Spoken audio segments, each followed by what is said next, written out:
வணக்கம் Geetha TV and Swatantra party நேயர்களுக்கு. இதே நாள் February 7th 2017 நான் இந்தியா டுடே என்றும் ஒரு இங்கிலீஷ் சேனலில் என்னை பேட்டி காணப்போ அன்றைக்கு சூழ்நிலையில் அன்றைக்கு சசிகலா சிஎம்மா ஆகணும்னு சொல்லிட்டு ஒரு பெரிய சர்ச்சை இங்கே நடந்து கொண்டிருக்கும் போது இந்த ஓபிஎஸ்ன்னு சொன்னும் இவங்கெல்லாம் குள்ளநரி ஓநாய்கள் ஓகே என்ன தர்ம யுத்தம் சொல்லிட்டு ஒரு ட்ராமா போய் போட்டுச்சு. எது இந்த பீச்சில் அம்மா ஆத்மாவுடன் பேசுகிறேன்னு சொல்லி அன்றைக்கு என்னை பேட்டி காண இந்தியா டுடே இது இன்றைக்கி நான் தற்செயலாக ஆக்சுவலி என்னோடய ஃபேஸ்புக்கில் தற்செயலாக நான் பார்த்தேன். ஸோ நான் அதை நினச்சேன், அந்த காணொலியை நான் போடுவேன், நான் என்ன பேசினேன் சொல்லிட்டு அந்த இதில் இருக்கும். நான் அன்றைக்கே என்ன சொன்னேன், உண்மை என்றைக்கும் ஒரு நாள் தலையை எடுக்கும், தலை தூக்கும், ட்ரூத் வில் ப்ரிவேல். அதே மாதிரி அன்றைக்கு அந்த பேட்டி எடுத்த அந்த இந்தியா டுடேவோட ஜேர்னலிஸ்ட் நீ எப்படி சொல்கிற சசிகலா ஒரு கெட்ட பெண்மணி இப்படி அப்படின்லாம் கேட்டுச்சு எனக்கு கேள்வி. அப்போது நான் சொன்னேன், அந்த பொம்பளை மேலே அவ்வளோ கேசஸ் இருக்குது, இவ்வளோ கேசஸ் இருக்கிறதவோ நாளைக்கு சிஎம் வந்தானே இந்த நாடு எப்படி உருப்படும். 91லேருந்து 96 மட்டும் இந்த மன்னார்குடி மாஃபியா எவ்வளோ தமிழ்நாட்டை கொள்ளையடித்திருக்குது உங்களுக்கு தெரியாதுன்னு சொன்னேன். அதுக்கப்புறம் அந்த அம்மா சொல்லிச்சு, உங்களுக்கெல்லாம் பேராசை, உங்களுக்கெல்லாம் வயிற்றுச்சல், இந்த அம்மா சிஎம் வந்துட்டான்னு சொல்லிட்டு. எனக்கு அப்பவும் சொன்னேன், எனக்கு வயிற்றுச்சலும் கிடையாது, பேராசையும் கிடையாது. நான் அரசியல் சம்பாதிக்கணும் இல்லை அரசியல் பெரிய பதவிகள் வாங்கணும்னு நினச்சா எவ்வளோ செய்யலாம். நிறைய பேர் இப்போ அப்படி தான் இருக்கிறாங்க. அதுக்காக தான் நான் எந்த கட்சியிலும் அதுக்கப்புறம் நான் சேரவே இல்லை. அதிமுகவில் சேர்ந்ததும் ஜெயலலிதா என்னை வற்புறுத்தியதால் தான். அது செங்கோட்டையனுக்கு தெரியும், அந்த ஆளுக்கு மனசாட்சின்னு ஒன்று இருந்தால் ஒத்துப்பான். என்ன நடந்தது அன்றைக்கு, ஜெயலலிதா என்னை எப்படி கேட்டார்கள், அந்த கட்சியில் சேர சொல்லி என்னை எப்படி வற்புறுத்தினார்கள்னு சொல்லிட்டு அவருக்கு தெரியும். ஆனால் அந்த மனிதன் இப்போ சொல்ல பேச மாட்டான். இதுதான் இன்றைக்கு சூழ்நிலை. அப்போது அந்த பேச்சில் நான் சொல்கிறேன், சத்தியம் ஜெயிக்கும் என்று. இன்றைக்கு சத்தியம் ஜெயிச்சிருச்சு. அந்த சசிகலா ஜெயிலுக்கு போயிட்டு வந்துச்சு. இப்போ 2வது தடவை இப்போ பெங்களூர் கேஸில் அவள் மேலே சார்ஜ் ஷீட் போட்டாச்சு. அவளுக்கு சம்மன் அனுப்பிச்சு அவள் போகாமல் இருக்கா கோர்ட்டுக்கு. இதுதான் உண்மையான நிலை. இது எங்களுக்கு நேற்று தான் தெரிய வந்திருக்கிறது. அப்போது இந்த கட்சிக்காரர்கள் அவர்களை சப்போர்ட் பண்ணுகிறார்கள் அந்த இந்தியா டுடே சொல்லுது. எந்த கட்சிக்காரர்கள் அந்த பதவியில் எவெல்லாம் எம்எல்ஏ போஸ்ட் பணம் கொடுத்து வாங்கினா, இந்த பொம்பளைக்கிட்ட தான் பணம் கொடுத்து வாங்கியிருப்பான். கேப் மாதிரி குள்ள மாதிரி 3ஆம் கிளாஸு 2ஆம் கிளாஸ்லாம், அதுவுமே ஒரு 3ஆம் கிளாஸ். அந்த 3ஆம் கிளாஸ் போய் ஒரு சிஎம் ஆனால் இந்த நாடு எப்படி உருப்படும்? இந்த மக்களுக்கு அந்த அறிவு இருக்கணும். கேப் மாதிரியே தான் இருப்பான். உங்களுக்கு எங்கே புத்தி போச்சு? இந்த மாதிரி ஆட்களை நீங்கள் சப்போர்ட் பண்ணுறது. மக்களுக்கு அறிவில்லை சத்தியமாக. தேவையில்லாமல் இந்த மாதிரி ஒரு சனியன்களை கூப்பிட்டுட்டு தலையில் வச்சுக்கிட்டு மற்ற நல்லா ஒழுக்கமாக இருக்க மக்களுக்கும் நீங்கள்லாம் ஒரு வேதனை. உங்களுக்கு அந்த பொம்பளையை பிடிக்குமா, போய் ஒரு பெரிய சிலை பண்ணி அதை கோயில் பண்ணி நீங்கள்லாம் கும்பிடுங்க, ஒன்றும் பிரச்சனையே கிடையாது. அது என் பிரச்சனை கிடையாது. ஆனால் மக்கள் தலைவராக வரணும்னு சொல்லிட்டு எங்கள் தலையில் இதுங்களை திணிக்காதீர்கள். அன்றைக்கு நான் 7ஆம் தேதி February 2017 பேசின ஒவ்வொரு வார்த்தையும் இன்றைக்கு நடந்திருக்கிறது. அதுக்கு தான் நான் சொல்கிறேன், நான் சொல்லுவது நடந்தே தீரும்.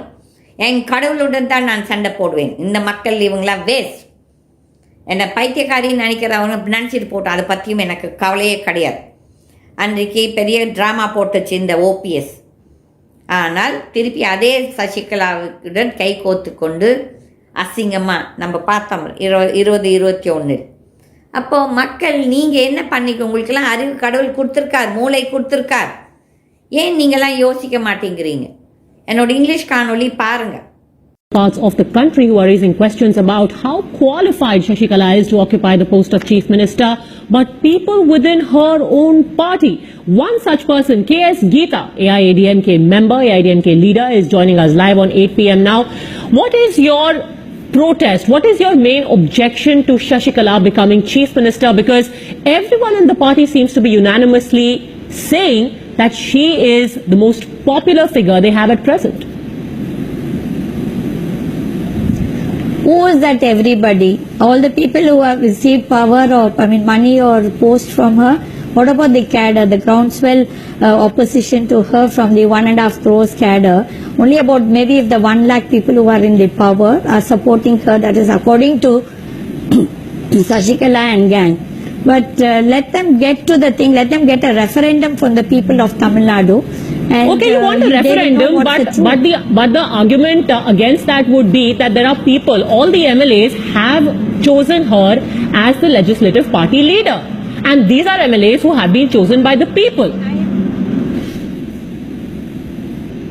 Yeah, the people chosen by the people, that doesn't mean tomorrow the same MLAs will be bought out by Dawood or Hafiz Syed, and then they will say we want Dawood as the Chief Minister of Tamil Nadu and say that he is a member of the party, and so you will push them on to the people of Tamil Nadu. People of Tamil Nadu are not going to keep quiet. You saw that upheaval just a few weeks back in the Jallikattu, so don't push the people of Tamil Nadu too much. But Ms. Geeta, let me ask you this. Her mettle will be proven when she contests the elections. Within 6 months, she has to be elected to the legislature. Will that be enough to satisfy you that yes, she does enjoy the support, she has the stamp of approval of the people?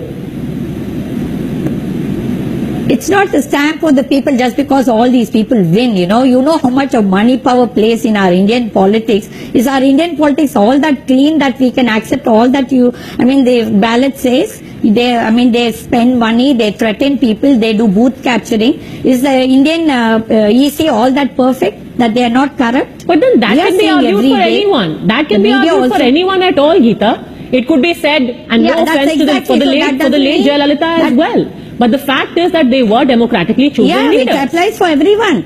No, I'm not saying. See, today the people are changing. We are still not in the 60 years or 30 years of back rule. Today the technology, the media is all so strong, and people like us are not going to take this sitting lying low.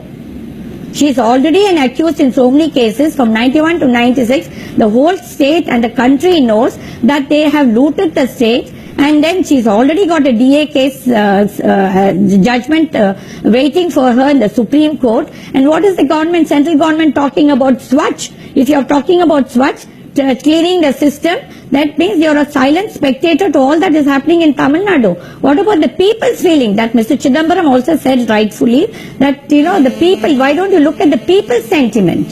Just stay with me, Geeta, because the questions that are being raised about Shashikala are not just related to her and the cases against her, the disproportionate assets case, whose verdict is expected just next week, but also about her family members, the family that was dubbed the Mannar Gudi Mafia. So who are these people around Shashikala who have made the people of Tamil Nadu very suspicious about exactly who will wield power? First, of course, there is M. Natarajan. He is Shashikala's husband. He is a former worker of the AIADMK, was sacked by Jayalalitha and was also evicted from Poise Garden in 1990. There is V. Divaharan. He is Shashikala's brother.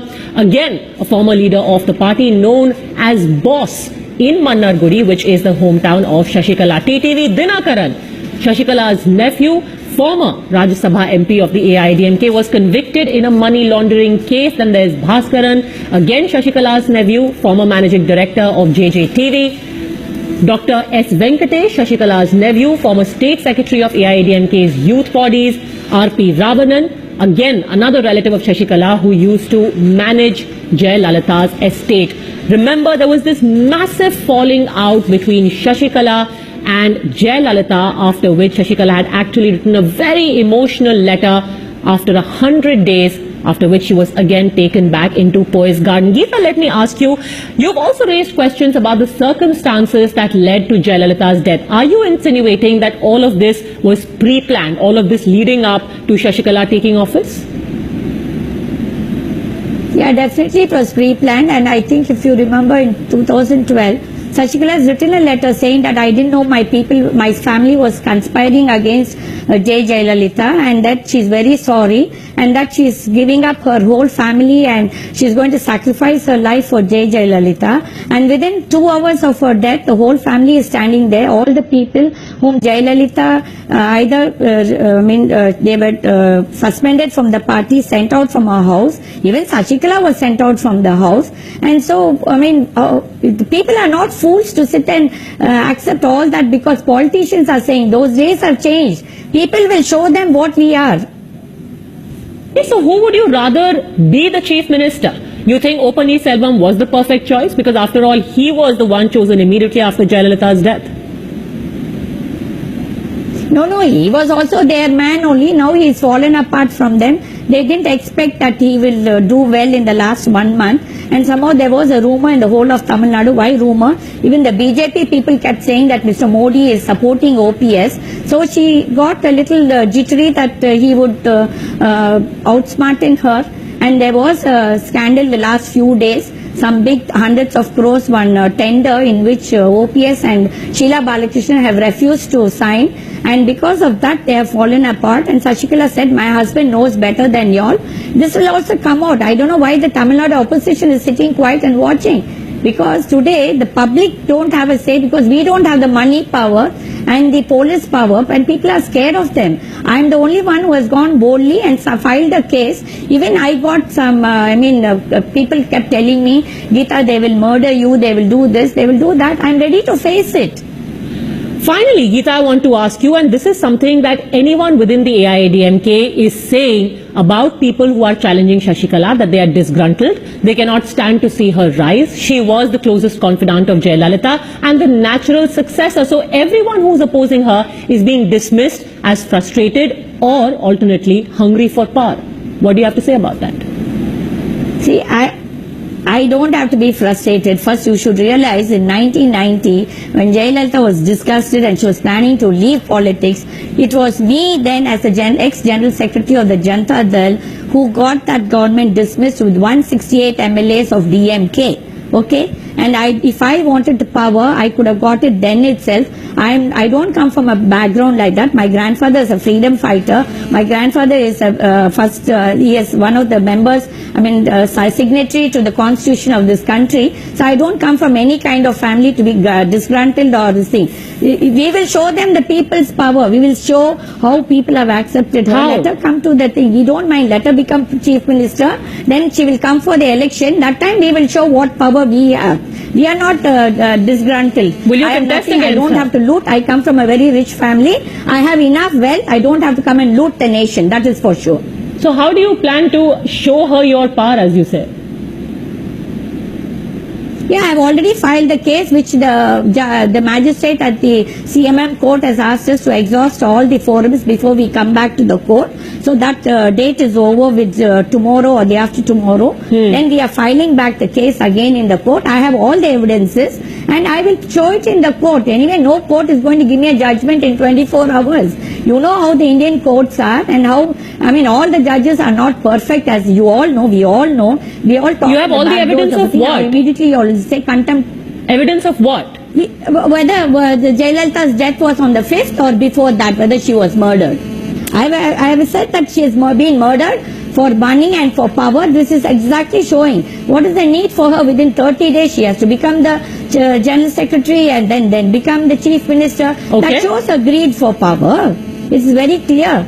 All right, KS Gita, we will wait for the court to finally rule on that. For now, thank you very much for joining us on 8 No, p.m. I always believe that truth will prevail. No, truth will prevail, justice will come, and Dharma, this is a war between Dharma and Adharma, and Dharma will definitely win. You can buy out any courts, any judges, but the truth will prevail. All right, so we certainly hope that truth does prevail one way or the other. KS Gita, thanks very much for joining us on 8 p.m. And the allegations flew thick and fast, just like KS Gita was saying, about the exact circumstances under which Jayalalitha passed away, and which is why there was a cloud over Shashikala as well. So is it just a coincidence today that just 24 hours before Chinnamma is set to be sworn in as the next Tamil Nadu Chief Minister, there was a press conference by the entire team of doctors who attended to Jayalalitha in her last days to clarify that. பார்த்துட்டு நான் சொன்னது அன்றைக்கு சொன்னது இன்றைக்கு நடந்திருக்கிறது. இது வந்துட்டு இந்த ஊடகங்கள் ஒரு சிலர் அப்படியே தூக்கி அடிச்சு, இந்த டிடிவி தினகரன் ஜெயிச்சோன்னா அவன் தான் பெரிய தமிழ்நாட்டோட ஹீரோன்னு சொல்லி ஒரு ட்ராமா போட்டாங்க எல்லா இங்கிலீஷ் ஊடகங்களும். நான் அப்பவும் அதான் சொன்னேன், இது ஒரு பணம் கொடுத்து ஜெயிச்ச ஒரு எலெக்ஷன் சொல்லிது.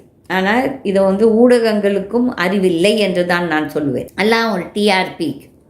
ஓகே, மக்கள், நான் எப்பவும் சொல்கிற மாதிரி என்னோடய டிவி சேனல் இது இப்போ நீங்கள் பார்த்தீங்க, நீங்கள் அந்த இங்கிலீஷ் காணொலியில் நான் என்ன சொல்லியிருக்கிறோம் அதெல்லாம் இப்போ நடந்து இருக்கிறது. இனிமேலாவது மக்கள், நான் எப்பவும் சொல்கிற மாதிரி மக்கள் மக்கள் மக்கள் என் மக்கள் சிந்திச்சு யோசிச்சு இந்த மாதிரி முட்டாள் வந்து பெரிய அவங்கள வந்து ஒரு பெரிய தலைவர்னு சொல்லிட்டு தலையில் தூக்கி வச்சு ஆடிட்டு இருக்காதுங்க. உங்கள் வீடு இருக்குது, உங்கள் குடும்பம் இருக்கிறது, அவர்களுக்காக நீங்கள் வேலை செய்து அவர்களை எப்படி காப்பாற்றுவது என்று பாருங்கள். நாட்டையே கொள்ளையடிச்சிட்டு இருந்தால் நாடு அதுக்கப்புறம் நாடே ரோட்டுக்கு வரும். இப்போ அந்த நிலையில் தான் இருக்கிறோம்.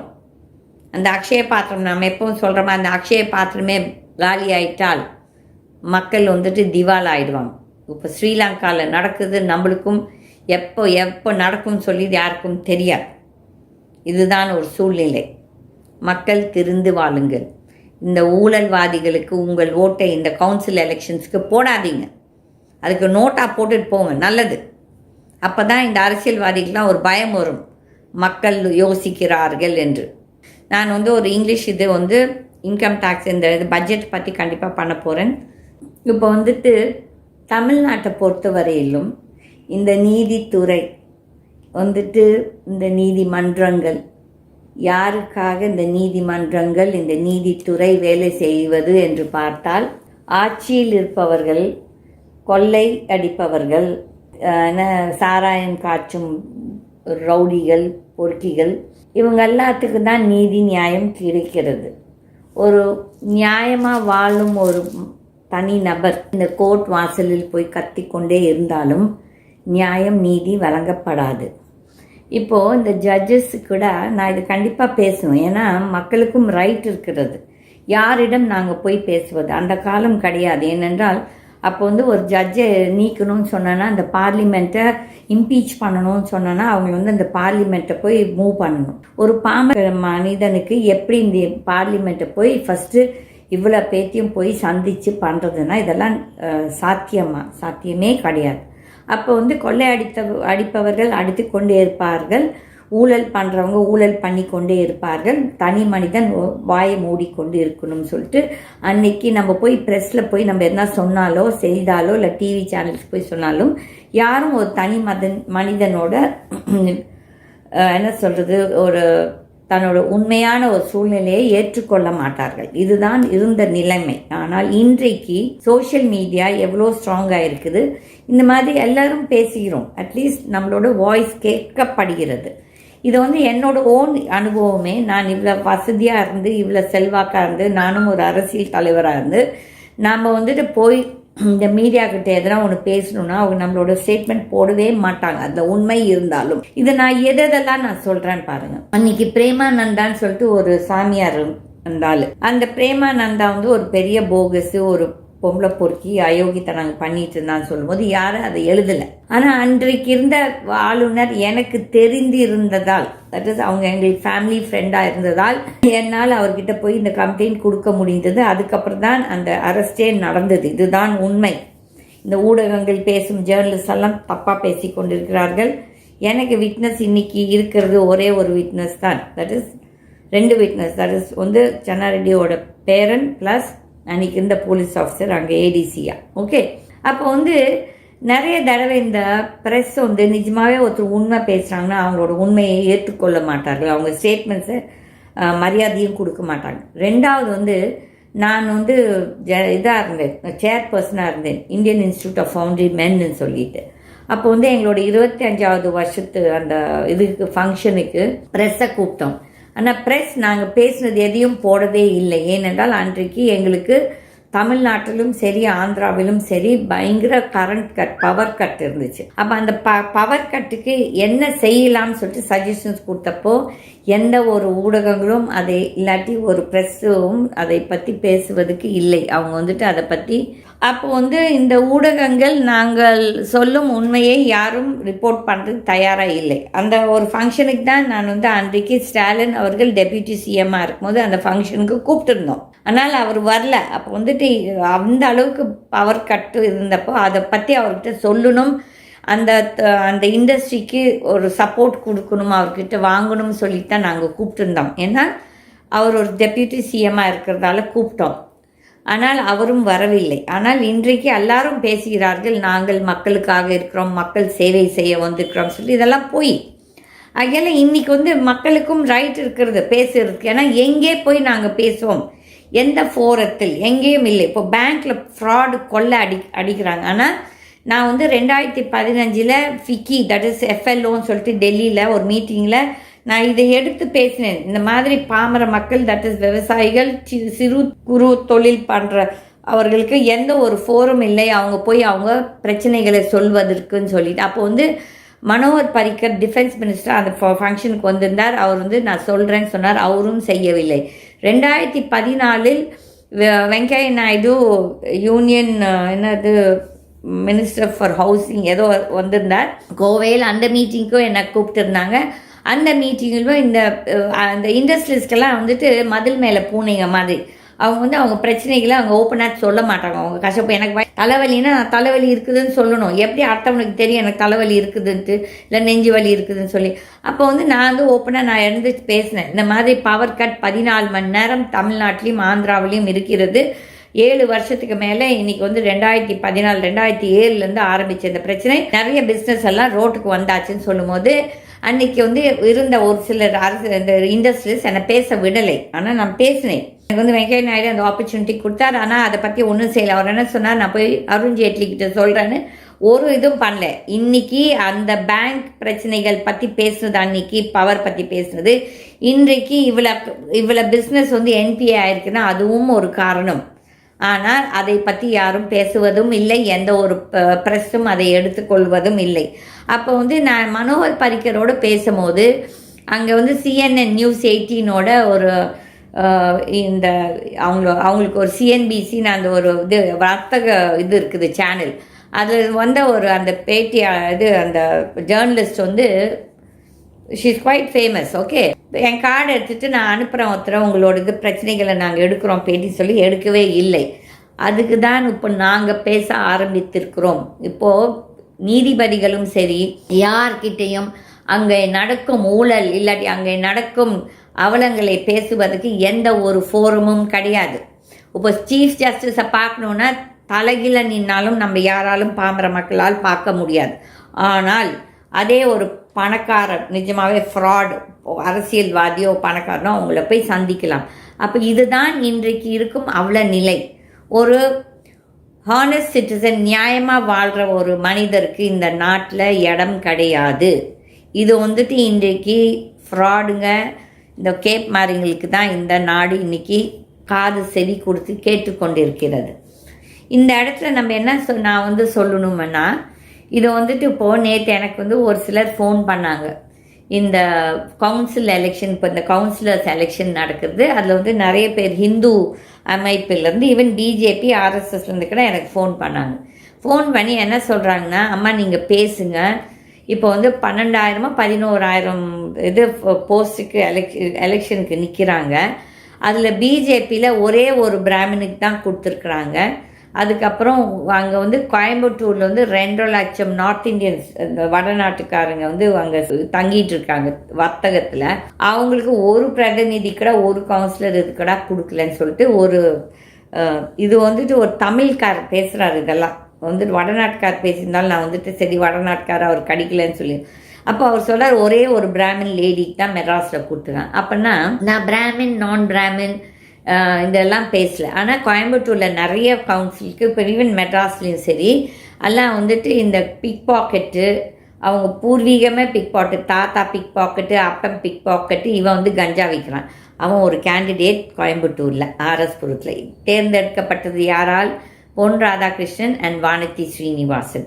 அப்போ இந்த மாதிரி ஆட்கள் தான் இவங்களெல்லாம் என்ன சொல்கிறாங்க, இந்த எலெக்ஷனுக்கு நிற்கிறதுக்கு கொடுக்குறாங்க. ஏன்னா அவங்க நிறைய காசு செலவு பண்ண தயார், இவங்களுக்கும் காசு கொடுத்து தான் அந்த சீட்டை விலைக்கு வாங்குறாங்க.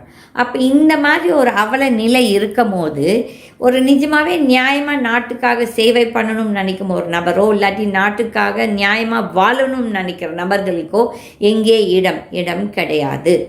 எந்த கட்சியும் சரி, எந்த கட்சியும், என் கட்சியில் நான் யாரையும் போடல வைக்கல, ஏன்னா எங்ககிட்ட அந்த காசும் கிடையாது, அந்த இதுவும் கிடையாது. நியாயமான மக்களும் வரதில்லை, நம்ம எதிர்பார்த்து யாரும் வரதில்லை. நான் நிற்கிறேன்னு சொன்னேன்னா 10 பேர் நிற்கிறேன்னு சொன்னால் கண்டிப்பாக நான் அவங்களுக்காக நான் செய்வேன். ஆனால் மக்களும் சரி எந்த கட்சி பதவியில் இருக்குதோ அங்கே தான் ஓடுறாங்க. ஏன்னா மறுபடியும் அவங்களும் சம்பாதிக்கிறதுக்கு. இதுதான் ஒரு அவல நிலை. அதே மாதிரி இப்போ இந்த நீதிபதிகள் தவறு செய்தால் யார் அவர்களுக்கு யார் மணி கட்டுவது? இப்போது எனக்கே ஒரு கேஸ் போன வாரத்தில் நான் வந்து எப்போ சின்ன லாயர்ஸ்க்கு தான் ஆப்பர்ச்சுனிட்டி கொடுப்பேன். ஏன்னா அவங்களும் வாழ்க்கையில் முன்னுக்கு வரணும். எல்லாருமே பெரிய லாயர்னு போனோன்னா சின்ன பசங்க எப்போ கற்றுப்பாங்க, எப்போ முன்னுக்கு வர்றது? அப்போ வந்து என்னோடய லாயர் வந்துட்டு ஒரு கேஸில் இது பண்ணும்போது ஜட்ஜ் என்ன பண்ணுறாரு, அதர் சைடு ஒரு பெரிய சீனியர் லாயரை கொண்டு வந்துடுறாங்க. அப்போது இந்த சின்ன லாயர் பேசுகிறத வந்து இந்த ஜட்ஜு கேட்குறதே இல்லை. நம்ம பக்கம் நியாயம் இருந்தாலும் கூட அவங்க வந்து நம்ம வாயை மூடி விட்டு அந்த பெரிய இது அவன் வந்து ஒரு 10 லட்சம் வாங்கியிருப்பான் ஃபீஸு. ஏன்னா ஃப்ராட் பண்ணுறவங்களுக்கு தான் பணம் இருக்கும், அந்த ஃப்ராடுக்கு 10 லட்சம் போய் கொடுக்குறதுக்கு. அப்போ வந்து அந்த நீதிபதி என்ன செய்கிறாரு, அவங்க மட்டும் தான் கேட்டுக்கிட்டு ஜட்ஜ்மெண்ட் கொடுக்குறாரு அவங்களுக்கு சாதகமாக. இதுதான் இன்றைக்கு நாட்டிலே, வெதர் இட்ஸ் தமிழ்நாடுன்னு கிடையாது, மெட்ராஸ் ஹைகோர்ட்டுன்னு கிடையாது, சுப்ரீம் கோர்ட்டுன்னு கிடையாது, மற்ற ஹைகோர்ட்ஸ் எல்லா இடத்துலையும் மக்களுக்கு நியாயமாக வாழும் ஒரு மனிதனுக்கு நேரமும் கிடையாது. இந்த ஜட்ஜஸ்க்கோ இல்லாட்டி நீதி அரசர்களுக்கோ நீதிபதிகளுக்கோ நான் அரசர்னு சொல்ல விருப்பம் இல்லை. ஓகே, அப்போ வந்துட்டு எந்த ஃபோரத்தில் போய் நான் எங்கள் மாதிரி மக்கள் போய் எங்கே போய் கம்ப்ளைண்ட் சொல்லுவது? அதே மாதிரி இந்த பேங்க்ஸில் நடக்கும் ஃப்ராட், இந்த பேங்க்ஸில் நடக்கும் ஃப்ராட் வந்து அந்த அளவுக்கு ஃப்ராட் நடக்குது. ஆனால் அதை பற்றி கேள்வி கேட்குறதுக்கு யாருக்கும் தைரியமும் கிடையாது, என்ன சொல்கிறது, பேசவும் கூடாதுன்னு சொல்லிட்டு ஒரு இது. இப்போது இந்த அரியலூர் குழந்தை, இந்த ஸ்டூடெண்ட்டு பாவம், நிஜமாகவே நான் வந்துட்டு அந்த ஆத்மாக்காக நான் நிஜமாகவே என் மனசில் எனக்கு அப்படி ஒரு சங்கடம் இருக்கிறது. என்னென்றால் அந்த பெண்மணிக்கு போய் இந்த பிஜேபி கட்சியில் இருக்கவர்கள் 10 லட்சம் கொடுத்துருக்கிறார்கள். இதெல்லாம் வந்துட்டு வேணும்ன்ட்டு அரசியல் பிரச்சனை பண்ணுவதுக்கு, நாட்டில் கலவரம் பண்ணுவதுக்கு. ஏன் கோயம்புத்தூர்லேயும் ஒரு குழந்தை இறந்தால, அதுவும் வந்துட்டு அந்த குழந்தைய வந்துட்டு என்ன பண்ணது, என்னது மானபந்தம் பண்ணதுன்னு சொல்லிட்டு அந்த that she was abused by the அந்த மேல் டீச்சர். Okay, physically. அப்போ வந்து அதுக்கு கொடுக்குறதுக்கு வக்கில்லை. ஏன்னா அது வந்து அந்த பிள்ளையும் ஹிந்து தானே, இறந்து போன ஹிந்து. அப்போது இந்த ஐஐடியில் இறந்து போன பொண்ணுக்கு என்ன, பிகாஸ் ஷீ இஸ் முஸ்லீம், அவள் வந்து தப்பான ஒரு பெண் இல்லையா? அதுக்கப்புறம் இன்னொரு பெண் முஸ்லீம் பொண்ணு இங்கே மெட்ராஸில் இருந்தது, அதெல்லாம் அவங்களாம் மனிதர்கள் கிடையாது. ஓகே, இந்த ஹிந்துன்னு சொல்லிட்டு இந்த இது பண்ணிகிட்டு இருக்காதீங்க கலவரம். ஏன்னா ஹிந்து முஸ்லீம் கிறிஸ்டின் நல்லா தான் வாழ்ந்துட்டுருக்கோம், எங்களுக்கு ஒரு பிரச்சனையும் கிடையாது. நான் ஒரு ஸ்ட்ராங் ஹிந்து, ஆனால் நான் சர்ச்சுக்கு போவேன், நான் மசூதிக்கு போவேன், எங்களுக்கு இது கொடுக்காததால் நான் போக மாட்டேன், ஆனாலும் நான் தர்கா போவேன். இதில் என்ன தவறு? அவர்கள் மனசில் என்ன இருக்குதோ அவங்க இஷ்டம். இப்போ வந்து திராவிட ஒரு சிலர் வந்துட்டு சாமி இல்லை என்று சொல்கிறார், அது அவங்க இஷ்டம், அவங்களுக்கு ரைட் இருக்குது அதை பற்றி பேசுவதுக்கு. ஆனால் கொச்சைப்படுத்தக்கூடாது, அதுதான் தவறு. உங்களுக்கு வந்து ஒரு அண்ணாமலை பிடிக்கல, ஒரு பிஜேபி ஆளை பிடிக்கல, அவனை கொச்சைப்படுத்துங்கள். ஆனால் அந்த கோமாத்தாவையோ இல்லாட்டி அந்த கடவுளையோ, அவங்க ஹிந்து கடவுளையோ கொச்சைப்படுத்தாதீர்கள். நீங்கள் வந்து ஒரு ஜீசஸை கொச்சைப்படுத்துவீங்களா, இல்லாட்டி ஒரு அல்லாவை கொஞ்சம், அது செய்ய மாட்டீங்க, அதுவும் தவறு. இந்த திராவிட சாமி நம்பிக்கை இல்லாதவங்க நீங்களும் அதை செய்யாதீங்க, அதுவும் கரெக்ட் இல்லை. அப்போது எங்கே செல்கிறது இந்த நாடு? இந்த பிஜேபி வந்ததுலேருந்து இந்த 7.5 வருஷத்தில் சும்மா வந்துட்டு கம்யூனல் வயலன்ஸ், ஒரு ஹேட்ரட் தான் க்ரியேட் பண்ணுறாங்க சொல்லிட்டு. அதே மாதிரி நிறைய ஹிந்து வெறியர்கள் என்னிடம் நிறைய பேர் பேசுகிறார்கள், அவங்களுக்கு பைத்தியக்காரத்தனமாக ஒருத்தரும் பேசுகிறாங்க. அப்படி ஒன்றும் வந்து ஹிந்துஸ் வந்து இங்கே தமிழ்நாட்டில் வந்து செத்துட்டு இல்லை, வந்துட்டு என்னமோ கிறிஸ்டின்ஸ் அடிக்கிறாங்களாமா, முஸ்லீம்ஸ் அடிக்கிறாங்களாமா சொல்லிட்டு எனக்கு எவ்வளோ ஃபோன் வருது தெரியுங்களா? இதெல்லாம் வந்து பிஜேபியில் மேலிடத்திலேருந்து ஆட்கள் இங்கே அனுப்பி வைத்து இது ஒரு ரூமரை ஸ்ப்ரெட் பண்ணுகிறார்கள். இதை வந்துட்டு எப்படியானாலும் டிஎம்கே கவர்மெண்ட்டை கீழே கொண்டு வரணும்னு சொல்லிட்டு. ஆனால் இதை பற்றி ஒரு டிஎம்கேக்காரர்கிட்ட சொல்லணும், இந்த உண்மை என்னெல்லாம் நடக்குதுன்னு சொல்லணும்னு நினச்சா அவங்களும் they are not available. Because அவங்க வந்து அங்கே பிஜேபிக்காரனோட கையை கொத்திட்டு இருக்காங்க, அவங்களுக்கு தெரியல, அவங்க தான் அவங்க வந்து வீழ்த்த போகிறாங்கன்னு அவங்களுக்கு தெரியல. இப்போ வந்துட்டு நான் இதுதான் சொன்னேன், 91 நிஜமாகவே அன்றைக்கி சிஎம் கலைஞர் அவர்களை நான் சந்தித்திருந்தால் அன்றைக்கு அந்த கவர்மெண்ட் டிஸ்மிஸ் ஆகி இருக்காது. இதுதான் உண்மையான நிலை. அது கலைஞர் அவருக்கு தெரியும். அவர் என்னுடன் பேசும்போது அவர் ரொம்ப வருத்தப்பட்டார். 92 என்னை பார்த்து பேசும்போது அழுதுட்டார், கண்ணீர் விட்டார். ஐயோ ஏம்மா வீட்டுக்கு வந்து பேசலன்னு சொல்லி. நான் ஆனால் போயிருந்தேன். ஆனால் அப்போ வந்து நிஜமாகவே அவர் அட்லீஸ்ட் அந்த வார்த்தை சொன்னார், ஏம்மா எங்கள் வீட்டுக்கு வரலன்னு சொல்லி.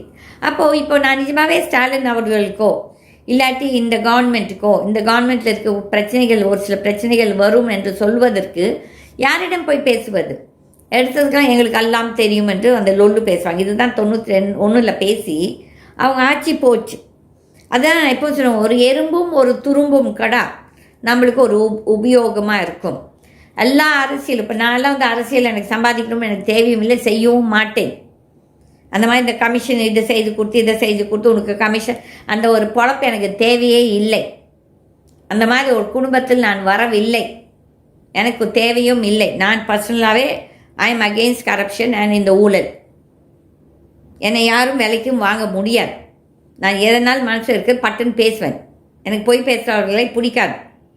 ஆனால் என்னையே தப்பு பேசுகிறவங்க எவ்வளோ பேர் இருக்கிறாங்க, என்னை பிடிக்காதவங்களுக்கு நிறைய பேர் இருக்கிறாங்க. அதனால் இதை வந்துட்டு இந்த மக்கள் வந்து ஃபஸ்ட்டு யோசிக்கணும், எது உண்மை. இப்போ எனக்கு எவ்வளோ ஃபோன்ஸ் வருது தெரியுங்களா, பாம்பே, டெல்லியிலேருந்து. ஸோ கேட்டேன்னா, ஐயோ நம்ம ஹிந்துஸ்க்கெல்லாம் தமிழ்நாட்டில் ஆபத்து, இந்த டிஎம்கே கவர்மெண்ட் வந்ததால் நம்ம கோயில்கள் எல்லாம். இந்த பக்கத்து வீடு இந்த சைடு முஸ்லீம் எல்லாம் ஒன்றா தானே சார் இருக்கும், அண்ணன் தம்பியா. நாங்கள் இந்து கோயிலுக்கு போகிறோம், அவங்க எங்கள் கோயிலுக்கு வராங்க.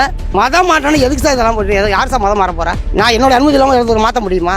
ஏன்னா எல்லாம் நல்லா இருக்கிறோம், ஏதாவது ஒரு ஏட்டிக்கு கூடிய அவனை சொல்லி ஒவ்வொருத்தரும் ஒன்று பிரச்சனை அப்புறம் ஏதாவது நடக்கட்டும்னு தானே அவங்க எதிர்பார்த்துட்டு இருக்காங்க. ஒரு மதக்கலவரம் மாற்றுறதுக்கு தான் ஐடியா பண்ணிட்டு இருக்காங்க. நான் ஒரு முஸ்லீம் தான், ஆனால் அங்கே சேர்றது வந்து 40% கூட கிறிஸ்டின் படிக்கலையே. அங்கே மற்ற எல்லா கேஸ்ட்டுக்கும் தானே கொடுக்குறாங்க. அது சர்ச்சு நடக்க திருவிழாவுக்கு எல்லா இந்துக்கள் இங்கே வருவாங்க. அதே மாதிரி இப்போ அவங்க முஸ்லீம்ஸ் தர்கா ஒன்று போகிறோம்னா இப்போ ஃபாதர் தான் திறந்து வச்சார். அது வீட்டுக்கு போனால் கொடுமையாக இருக்குது. நாளைக்கு சிஸ்டர் போக சொல்கிறாங்களே எப்படி நான் சொல்லி முதல் நாள் குடிச்சது சார். பொண்ணை வந்து கொண்டுட்டாலும் கூட சந்தேகமாக இருக்குது சார் எங்களுக்கு. இப்போ இந்த ஊரில் நீங்கள் எத்தனை வருஷமா இருக்கிறீங்க? இங்கே வந்து 100 வருஷத்துக்கு மேலே இருக்கும். இப்போ இது இந்தியாவில் இருக்கோம் நம்ம. சரி, இது இந்துக்கள் நாடு தான். இந்து நாடு இல்லை, இந்தியர்கள் நாடு தான். ஏன்னா சில பேர் எங்கேயோ சொல்லுவாங்க இந்தியா இந்து நாடு, இந்துக்களுக்காகன்னு ஒரு சங்கம் வருது பாருங்க, அப்படியெல்லாம் ஒன்றும் இங்கே கிடையாது. அந்த அரசியல்லாம் இங்கே எடுபடாது. மைக்கேல்பட்டியில் உள்ள தூய இருதய பள்ளியில் மாணவிகள் கட்டாயமாக மதமாற்றம் செய்யப்படுகிறார்கள் அப்படின்ற குற்றச்சாட்டை பாஜகவினர் எழுப்புறாங்க. அது உண்மையா இல்லையா என்று மைக்கேல்பட்டி கிராம மக்களிடமே நாம் விசாரிக்கலாம். லாவணியா வந்து அவங்க படிக்கும்போது அவங்க வந்து நல்லா படிக்கிற பிள்ளை. அவங்க குடும்பத்தில் வந்து கஷ்டத்தில் தான் கொண்டாந்து விட்டது. ஏதோ அந்த பொண்ணையை கொண்டாந்து விட்டுருக்குறாங்க. மதம் மாறுங்கிறது அவசியமே இந்த ஸ்கூலுக்கு கிடையாது. ஏன்னா அப்படி மாற்றினா எத்தனை ஆயிரம் பேர்த்த மாற்றிருக்கலாம் அந்த ஸ்கூலில். அந்த மாதிரி எண்ணங்களும் யாருக்குமே கிடையாது. நல்லா படிக்கிற பொண்ணுங்கிறது கூட மாட வச்சுருந்தாங்க. அந்த பொண்ணுக்கு வந்து ஒரு பெண் குஷ்டம் மாரி வருது. அவங்க குடும்பத்துலேயே அந்த பொண்ணை ஒதுக்கிட்டாங்க. அவங்க அம்மா வந்து கூட அவங்க பொண்ணு வந்து சித்தி தான் இதில் இருக்காங்க. சித்தியோட அரவணைப்பில் அது இருந்தது. அவங்களுக்கு 2 குழந்தை. இந்த பொண்ணோட 10 வருஷத்துக்கு முன்னாடியே அந்த பொண்ணை ஒதுக்கி வச்சுட்டாங்க. 10 வருஷத்துக்கு முன்னாடியே அந்த பொண்ணை ஒதுக்கி வச்சுட்டாங்க. நோய் பரவிங்கிறத கூட இருக்க தம்பிங்களுக்கு பரவக்கூடாதுன்னு 8ஆவதுலேருந்து கொண்டாந்து வந்து சேர்த்துருக்குறாங்க. +2 வரைக்கும் நல்லா படிக்கிற பொண்ணு, நல்லா படிக்கிறவங்க சிஸ்டர் கூட இருந்த வாசி நல்லா படிக்கிறவங்க நல்லா கூட மேலே பார்த்துக்கிட்டாங்க. லாஸ்ட்டாக என்ன ஆகுதுன்னா பொங்கல் அப்போ வந்து 36 பிள்ளைங்க வந்து ஹாஸ்டலில் தங்கியிருந்துச்சு. எல்லாருமே ஊருக்கு கிளம்பெல்லாம் போயிட்டாங்க. சிஸ்டர் என்ன சொல்கிறாங்க, நீங்கள் போகமா அப்படிங்கும்போது நான் போக மாட்டேன் அப்படின்னு. ஏமா போனால் எங்கள் வீட்டில் கொடுமையாக இருக்குது, நான் போக மாட்டேன்னு சொல்லிச்சு. இந்த ஒன்று தான் சார். அந்த பொண்ணு வந்து மருந்து குடித்த காரணமே நாளைக்கு அப்பா அம்மா வந்து நம்மளை கூட்டிகிட்டு போயிடுவாங்களோ என்னங்கிற பயத்தில் தான் அது குடித்தது. இதுங்க சொல்லியிருந்தா கூட யாராவது இருக்கலாம், யாருமே சொல்ல 5-6 நாளாக சொல்லவே இல்லை. இது அரசியல் ஆக்கி அது மாற்று கட்சிக்காரங்க என்ன பண்ணுறாங்கன்னா அரசியல் ஆக்கி இதில் வந்து இது பண்ணுறாங்க. அந்த பொண்ணை வந்து ஒரு புழுவமாக பயன்படுத்துகிறாங்க. அதுதான் வந்து அவங்க தான் சார் கேட்குறாங்களே சார். அவங்களுக்கு ஸ்கூலில் உள்ள இது யாருன்னு அவங்களுக்கு பேரே அந்த பொண்ணுக்கு சொல்லதில்லை. இவங்க நோண்டி கேட்குறாங்க சார். தலையாட்டுது. அதனால என்ன சொல்ல முடியும்? பக்கத்தில் அவங்க சித்தி இருக்குது சார். கொடுமைப்படுத்துகிற சித்தி பக்கத்தில் வச்சுட்டு எப்படி தான் பேச முடியும்? பக்கத்தில் கொடுமைப்படுத்துகிற சித்தி இங்கே சொல்லியிருந்தாலும் இருக்கலாம், காப்பாற்றிக்கலாம். ஊருக்கு போனாங்க. அதில் வந்து ஆதாயமே வந்து பொண்ணை வந்து கொண்டுட்டாங்களான்னு கூட சந்தேகமாக இருக்குது சார் எங்களுக்கு. அவங்களே கூட ஏன்னா எங்கேயும் போகும்போது நல்லா தான் சார் போச்சு. ஒரு வாரமாக அந்த பொண்ணு ஹாஸ்பிட்டலில் இருக்குது. பார்த்துக்கலாம். அதுக்கப்புறம் அரசியல் வந்ததுங்கிறாங்க. சரி, இந்த ஊர் வந்து நாங்கள் அண்ணாமலை தான் சார் இவ்வளோ செஞ்சு நாங்கள் சொல்கிறோம் சார். அண்ணாமலை தான் சார். அவர் வந்து என்ன செஞ்சுருக்கணும், ஊரில் வந்து கேட்டு விசாரிச்சிருக்கணும் சார். அதை வந்து எதுக்கு அரசியல் வந்து இந்துக்கள் வந்து எவ்வளோ பேர் இருக்காங்க ஊரில் வந்து 3/4 400 குடும்பத்துக்கு மேலே இந்துங்க இருக்காங்க. 200 குடும்பம் முஸ்லீம் இருக்குது. ஒற்றுமையாக இருக்க ஊரில் வந்து இது மாதிரி மதத்தை கொண்டு வந்தால் எப்படி சார்? இது வரைக்கும் எந்த விதமான எனக்கு தெரிஞ்ச 53 வயசு ஆகுது சார் எனக்கு. இது வரைக்கும் எந்த விதமானதுமே வந்ததில்லை சார். ஒரு இது கூட வந்தது கிடையாது. இந்த மாதிரி எதுக்கு மாற்ற வந்து ஒரு பொண்ணை மாற்றணும்னு என்ன தமிழ்நாட்டை பிடிக்க போதா? என்ன சார் இது? பிரச்சனைக்கு அப்புறமா அந்த மாதிரி மதத்தை பற்றி பேசுறது நான் எங்களாம் பேச மாட்டோம். அது வந்து எங்களுக்கு ஒரு இதே தெரியல சார். எவ்வளோ கத்துறவங்க கத்திட்டு போட்டுன்னு நாங்கள் சார் இருக்கோம் சார். கத்திட்டு போ எங்கே கத்துவா? எங்களை வந்து ஒன்றும் பண்ண முடியாது. ஏன்னா நாங்கள் ஒற்றுமையாக தான் இருக்கிறோம். இந்த பக்கத்து வீடு இந்த சைடு முஸ்லீம் எல்லாம் ஒன்றா தானே சார் இருக்கும், அண்ணன் தம்பியா. புரியுதா உங்களுக்கு? அண்ணன் பேர் எல்லாம் ஒற்றுமையாக இருக்குது. இதில் வந்து கலரதுக்கு எங்களுக்கு வேலையே இல்லை. இவ்வளோ பெரிய ஊர் தான், மைக்கேல்பட்டி தான் பேர். நாங்கள் இந்து கோயிலுக்கு போகிறோம், அவங்க எங்கள் கோயிலுக்கு வராங்க. அவர் வந்து விசாரணை இன்னமே வந்து விசாரிச்சு எங்கேயோ இருந்தால் வந்து விசாரிக்கிறதுக்கு என்ன சார் இருக்கு? நீ இந்த மாதிரி ஒன்று வருது இல்லை, ஊரில் வந்து கேட்டுருக்கணும்ல என்ன சார் அப்படின்ட்டு. நீ ஒரு அரசியல் நீ உன்னோட பதவியை காப்பாற்றிக்கிறதுக்காக என்ன வேணாலும் பண்ணுவீங்களா? இல்லை, உங்களோட பதவியை காப்பாற்றிக்கிறது நீ என்ன வேணாலும் பண்ணிக்கிட்டு இருப்பியா? செத்த பிள்ளை மேலே, இறந்து போன பிள்ளைல. ஆனால் இது வந்து ஏற்றுக்க முடியாதுங்க. ஏன்னா நான் வந்து கிட்டத்தட்ட 20 வருஷம் ஆச்சு. நான் இந்து வெளியூர்லேருந்து இங்கே வந்திருக்கிறேன். இந்த ஊரை வந்து பிடிச்சி தான் நான் வந்து இங்கே இருக்கிறேன். என்னுடைய அனுபவத்துக்கு இது வரைக்கும் தெரிஞ்ச வரைக்கும் இல்லை. எல்லாமே வந்து நம்ம இது சொல்கிறாங்கன்னா நீங்கள் சொல்கிற மாதிரி பாரதிய வந்து ஏன் பண்ணுறாங்கன்னு தெரியல. உங்களை யாராவது கூப்பிட்டுருக்காங்களா? இது வரைக்கும் அந்த மாதிரிலாம் இல்லை. நான் வந்து இப்போ இங்கே வந்து இவங்களோட ஒன்றா தான் இருக்கிறேன். நான் இன்ன வரைக்கும் கிட்டத்தட்ட நான் என்ன உங்களுக்கு இந்த ஊரில் இருந்தால் பண்ணல 20 வருஷம் வந்து இந்த ஊரை விரும்பி வந்து இருக்கிறேன்னா இப்போ பார்த்துக்குங்க. நீங்கள் வந்து இந்த ஸ்கூலில் வந்து நானே வந்து இப்போ 20 வருஷம் தான் ஆச்சு. ஆனால் இந்த பிரச்சனை வந்ததுக்கப்புறம் தான் 160 வருஷம் இருக்குதுன்னு எனக்கே தெரியும். ஆனால் அது வரைக்கும் என்னுடைய அனுபவத்துக்கு பார்த்தீங்கன்னா வெளி மக்கள் இந்து மக்கள் தான் அதிகமாகவே படிக்கிறாங்க உங்களுக்கு. ஏன்னா எல்லாம் நல்லா இருக்கிறோம், ஏதாவது ஒரு ஏட்டி கூடியாக அவனை சொல்லி ஒவ்வொருத்தரும் ஒன்று பிரச்சனை ஆனால் ஏதாவது நடக்கட்டும்னு தானே அவங்க எதிர்பார்த்துட்டு இருக்காங்க. ஒரு மதக்கலவரம் மாற்றுறதுக்கு தான் ஐடியா பண்ணிட்டு இருக்காங்க. மதமாற்றங்கிறது வந்து இது வரைக்கும் அந்த பிள்ளை அந்த பொண்ணு வந்து சாப்பிட்டுச்சு அப்படிங்கிறாங்க. அது என்ன பிரச்சனைங்கிறது அது தனியாக இது பண்ணுவாங்க. ஆனால் மதமாற்றங்கிறது இங்கே எதுவும் நடந்தது கிடையாது. அந்த மாதிரி தகவலே கிடையாது. இப்போ இந்த பிரச்சனை வந்த பிறகு தான் மதமாற்றம் என்னங்கிறதே ஊருக்கே தெரியுது. பிஜேபிக்காரங்க அந்த கட்சிக்காரங்க வந்து இது மதமாற்றம் தான் அப்படின்ற மாதிரி சொல்லுங்க அப்படின்னு மக்களை மிரட்டுறதா கலெக்டர்கிட்ட புகார்லாம் கொடுத்துருந்தீங்க. அது மாதிரி நடந்துச்சா? இல்லை, பிஜேபின்னு நாங்கள் குறிப்பிட்டு கொடுக்கல. பொதுவாக வந்து சிஐடி மாதிரியோ இல்லை மற்ற மறைமுகமாகவோ சில வீட்டுங்களில் வந்து அது மாதிரி வந்து பொண்ணுங்களை ஸ்கூலுக்கு ஆப்போசிட்டாக பேசுங்க, அதாவது ஒரு பேட்டி கொடுங்க அப்படிங்கிற மாதிரி கேட்குறது. நாங்கள் கலெக்டர் ஆஃபீஸில் கொடுக்கும் வந்து பிஜேபின்னு நாங்கள் குறிப்பிட்டு கொடுக்கல. அந்த இது மாதிரி மறைமுகமாக எங்களுக்கு ரொம்ப தொந்தரவு இருக்குது அப்படிங்கிறத அதை வந்து இப்போ கலெக்டர் தலையிட்டு அதை சரி பண்ணி கொடுக்கணும். என்ன மாதிரியான தொந்தரவு? அதான் இப்போ நானே வீட்டில் இருக்கேன்னா வந்து இந்த மாதிரி ஸ்கூலுக்கு ஆப்போசிட்டாக அதாவது சொல்லுங்கள். நாங்கள்லாம் போராடுறது வந்து இந்த ஊரில் நினைக்கிறதுன்னா இப்படி ஒரு ஸ்கூலில் நாங்கள் ஏதாவது ஒரு பிரச்சனை யாராவது பண்ணி மூடிட்டாங்கன்னா திரும்ப நாங்கள் அந்த ஸ்கூலை எங்களால் கொண்டு வர முடியாது. வருங்கால சந்ததிக்கு அதை கொண்டு வர முடியாது. அதுக்காக தான் நாங்கள் அந்த ஸ்கூலை காப்பாற்றணுங்கிறது தான் எங்களுடைய மெயின். கிறிஸ்டின் ஸ்கூலுக்கு தான் அதுதான் இப்போ கல்வியில் முன்னணியாக இருக்குது. இப்போ நல்லா கோச்சிங், அதான் கிறிஸ்டின்ங்கிறத விட்டுருங்க. அங்கே படிக்கிறதுல வந்து 60% இந்துக்களும் முஸ்லீமும் மற்ற ஜாதி தானே படிக்கிறாங்க. நான் ஒரு முஸ்லீம் தான், ஆனால் அங்கே சேர்றது வந்து 40% கூட கிறிஸ்டின் படிக்கலையே. அங்கே மற்ற எல்லா கேஸ்ட்டுக்கும் தானே கொடுக்குறாங்க. அதை எந்த ஒரு சண்டை சச்சரவுகள் பிரச்சனைகள் இல்லாத ஒரு ஊர். இன்றைக்கி வந்து பார்த்திங்கன்னா இப்போ எக்ஸ்டென்ஷனாக வந்துட்டு இருக்கவங்க பார்த்தீங்கன்னா வெளியூர்லேருந்தாலும் இந்துக்களுக்கு வந்து பிளாட் வாங்கி போட்டு அவங்க குடியிருக்கிறாங்க எல்லாமே. ஏன்னா இந்த ஊர் ஒரு அமைதியான திருக்காடுப்பில் இருக்கிறவங்க கூட இன்றைக்கி வந்து மைக்கேல்பட்டியில் வந்து குடியிருக்கிறாங்க. இந்த ஸ்கூல் வந்து 163 வருஷமாக இருந்துகிட்டு இருக்கு. இந்த ஸ்கூலில் வந்து பார்த்திங்கன்னா இப்போ வந்து இந்த மைக்கேல்பட்டியை விட்டுங்கிட்டு இப்போ நீங்கள் போனீங்கன்னா கண்டமங்கலம், செந்தலா, வரகூர், மணத்தடல், அப்புறம் அல்லூர், அல்சகுடி, அம்மையப்பரம், இப்படி லோக்கல் ஏரியா நிறைய பேர் இருக்கிறாங்க. இந்த வீடு பார்த்திங்கன்னா பழமானேரி, செய்யாமங்கலம், கோவணமங்கலம், இப்படி நிறைய ஊருக்குன்னு வச்சுங்க. இங்கேருந்தெல்லாம் அந்த ஸ்கூலுக்கு இந்த பிள்ளைங்க படிக்க வராங்க. எல்லாம் வரவங்க எல்லாமே வந்து காசு பணம் இல்லாத ஒரு ஏழைகள் தான் படிக்க வராங்க. அப்படின்னு நினச்சிருந்தா இத்தனை வருடத்தில் எத்தனையோ பேரை மதம் மாற்றிருக்கலாமே. 163 வருடம் இருந்திருக்கு. இதை எடுத்திங்கன்னா நம்ம மைக்கேல்பட்டியை தவிர்த்து அடுத்து அங்கிட்டு ஒரு அரை பரலாங்கில் போனீங்கன்னா ஒரு கிலோமீட்டருக்கு கண்டமங்கலம் எல்லாம் ஹிந்து சமூகம் தான் எல்லாமே. அங்கே இருக்கிறவங்க பூரா இங்கே படித்த பிள்ளைங்க தான் எல்லாமே.